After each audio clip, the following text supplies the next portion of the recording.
want this car anymore. I'm like, I'm just gonna sell it.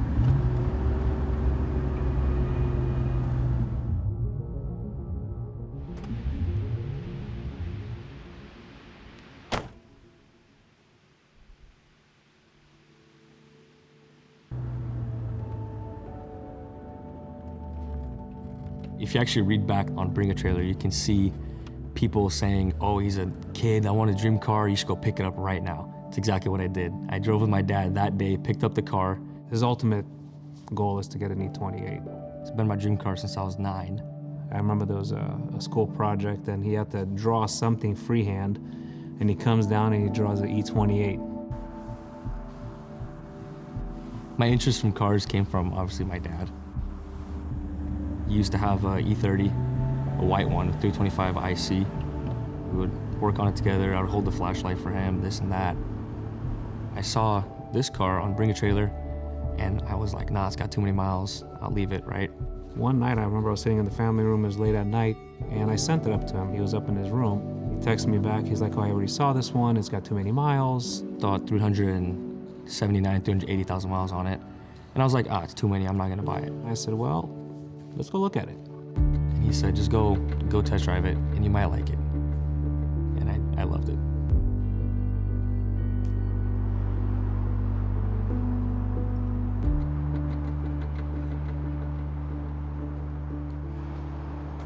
My dad and I would work on it for a little bit, throw some YouTube in there. I'll be like, hey dad, come in here, can you look at this real quick? My dad's already like, yeah, I'm gonna get her an X5 diesel, and can you delete it for her and tune it and all that? And I was like, he kind of just started taking the wheel and figuring things out on his own. It was like my baby. Nobody touches that. I would get mad at anyone that touched it. I would detail it every week, vacuum it, put a cover on it, keep it clean, drive it once a week, twice a week. Oh, he was obsessed with the car. I was just leaning up against the car, like I didn't have anything on my hoodie. It like flipped out on me. What? This cup? This cup? I wasn't touching the car. wow, she spilled coffee. I spilled coffee in his car like a few months ago. I forgot about that.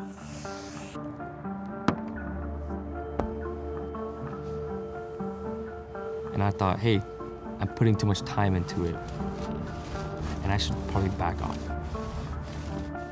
because it could be gone like this. Yeah, I mean, we've all had downfalls and accidents in life. I don't think I've ever had a tire fall off. About a year and a half ago, I was doing the whole steering rack, refreshing the whole front of the car, had the wheels off. I got done working on the car. I put the wheels on, but I hand tightened the lug nuts.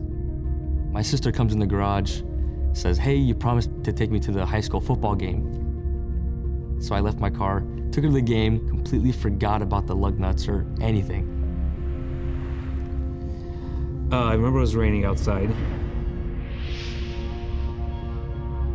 My driver front tire falls off. Fender's hanging off of it, it's bent, it's pretty bad. That just drew me over the edge, and I was about to sell the car. I was like, car's gone. I'm not touching this car anymore. He looks like he just got a good beat down. You know, just emotionally, he was done.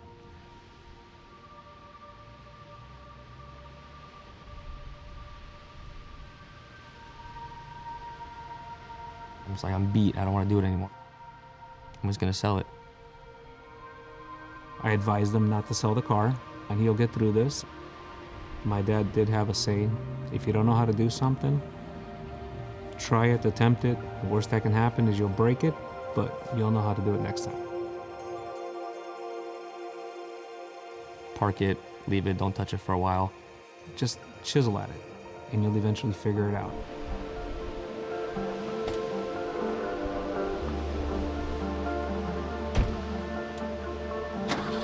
I put a new fender on it, painted the car red again.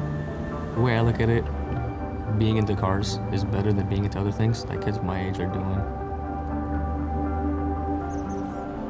I want to get home, unwind with doing a hobby, you know, like working on a car, or replacing a part or something, you know, taking my time. And you have that sense of accomplishment, like, hey, I did it myself.